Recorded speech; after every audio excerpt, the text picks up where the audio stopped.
welcome to the Explainer. Today, we're doing something really cool. We are going to bridge the gap between textbook management definitions and, well, dynamic real-world applications. We always hear these buzzwords, leadership, synergy, processes, thrown around in classrooms or boardrooms.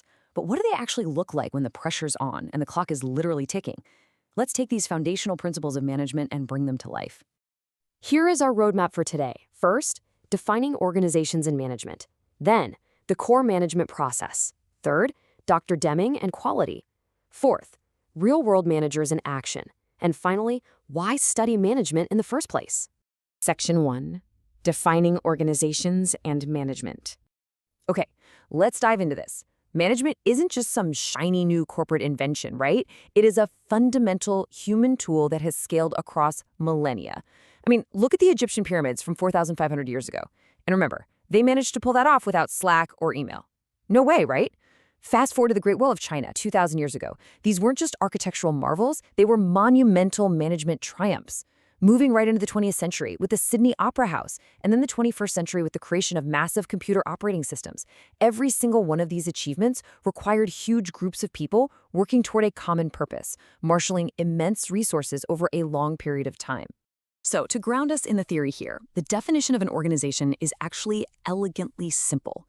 It's an entity where two or more persons work together for a common purpose. That word, purpose, is absolutely crucial. People don't just randomly gather in the desert and accidentally build a pyramid or suddenly form a global logistics network. They gather because, well, 1 + 1 can equal 11 if they're properly aligned. Purpose is basically the gravity that pulls an organization together. Section 2. The core management process. Now, what's really interesting about this slide is this awesome three-word synthesis: people, purpose, process. This is often wrapped up in a framework known as POLCA. It highlights that bringing people together for a shared purpose absolutely requires a definitive process. Without a process, you basically just have a crowd with a wish. Managers are the folks who design and execute this process to efficiently and effectively actually achieve those organizational goals. So, breaking down the traditional mechanics of this process, we get 4 foundational steps. First up, planning, figuring out your goals and the exact means to get there. Second, organizing, deciding where decisions are made, who does what tasks, and how resources are allocated. Third, leading, inspiring and motivating your workers to actually execute the plan. And fourth, controlling, monitoring the progress and taking corrective action when reality inevitably deviates from the plan. Every single manager, no matter what industry they're in, cycles through these exact 4 steps. But how these steps are executed, that is rapidly evolving. Traditional managers used to rely really heavily on a rigid top-down chain of command, just issuing orders from above. But 21st century managers operate very differently. They organize projects and processes by collaborating. They act as mentors, coaches, team leaders, and internal consultants. They share info and empower self-managed teams. It's a massive shift from commanding to cultivating. Section 3. Dr. Deming and quality. Okay, you literally cannot talk about modern quality without talking about Dr. Edward Deming. Often called the Japanese management prophet, Deming was an American who was invited to Japan post-World War II, and his 14-point philosophy fundamentally transformed global industries. In the very first point of his famous philosophy, there must be a consistency of purpose present in any organization. You just can't achieve quality if your organization's purpose changes with the wind. I mean, how can you hit a target if it keeps moving around? So, the crucial point here is how we actually define quality. It's not just a metric on a spreadsheet or checking a box for no defects. Quality is an experience. It's the process of moving beyond merely satisfying a customer or a staff member or a society and pushing into a state of absolute delight. When an organization's purpose is perfectly aligned with its execution, all stakeholders, from the bankers to the factory workers to the end consumers, they all feel that delight. Section 4. Real-world managers in action. Let's step out of the classroom and onto the factory floor with Abdul Hakim Chisti, a manager at a multinational manufacturing organization running 3 daily shifts. Look at how he applies the controlling and leading functions of that POLCA process. He manages 114 staff members and specifically targets waste minimization to ensure consistent product quality. But here's the thing, he doesn't just bark orders, he leads by giving on-the-spot recognition, certificates, bonuses, keeping his team highly motivated to hit their specific shift targets. Next up, we shift over to a really high-pressure service environment with Mr. Oslam, A traditional bank manager, his branch handles 100 to 150 customers every single day. In a city flooded with competing bank branches, he knows for sure that only the best service provider survives. Managing a staff of 9, he has to constantly exercise that controlling function by making rapid, on-the-spot decisions and jumping in to solve customer complaints immediately, so satisfaction never slips. And this brilliantly illustrates our next point.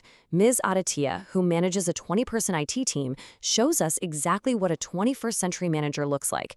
She points out that IT isn't just back-end coding anymore. It is a strategic business role. She acts as a vital communicator, an internal consultant really, who bridges the gap by translating technical language for upper management and business logic for her programmers. She's organizing people and processes through deep two-way communication. Over in logistics, we have Sohail Rizvi, an operations manager for a courier service. Notice his structural approach to the organizing and leading functions. Every single day starts with a vital 8:30 a.m. huddle. In that brief window, he allocates resources, analyzes yesterday's problems, and boosts team morale by recognizing the worker of the month. It's basically a perfect daily microcosm of the entire POLCA management cycle in action. Finally, we meet Mr. Hashim, an education entrepreneur managing a chain of schools. His role is totally unique because, as an entrepreneur, he's building the organization from the ground up, which means taking on a massive amount of personal risk. He emphasizes that the ideal age to take these risks is between 20 and 30. He doesn't wait around for a chain of command. He makes the decisions and he executes them. His work proves that strong management skills can build entirely new, purpose-driven environments, bringing organized education even to rural areas. Section 5. Why study management? Let's move to and see how this builds. You might actually be thinking right now, well, I'm not a bank manager or a factory floor supervisor, so why does this all matter to me? The truth is, you are in constant interaction with organizations every single day. Think about it. Every single product you consume, every service you rely on, it's all delivered through management. Organizations that practice good management create lasting competitive advantages. They don't just survive, they absolutely thrive. High-performing companies do this by investing deeply in their people through better wages, continuous training, and open information sharing. Better internal management directly equals higher customer satisfaction. And here's the ultimate reality check for you. In your professional life, you will inevitably either manage or be managed. Understanding these principles gives you a massive career advantage because you'll understand exactly how and why your bosses, peers, and organizations behave the way they do. Which leaves us with one final critical thought. If organizations shape absolutely everything we consume, and if you are destined to step into this arena where you will either be directing the process or working within it, what kind of 21st century manager will you choose to be? Will you rely on a rigid chain of command, or will you be a mentor, a coach, and a leader who drives a team toward absolute delight? The tools are in your hands now. Thanks for joining us on this explainer, and we really hope this inspires you to look at the organizations around you in a completely new light.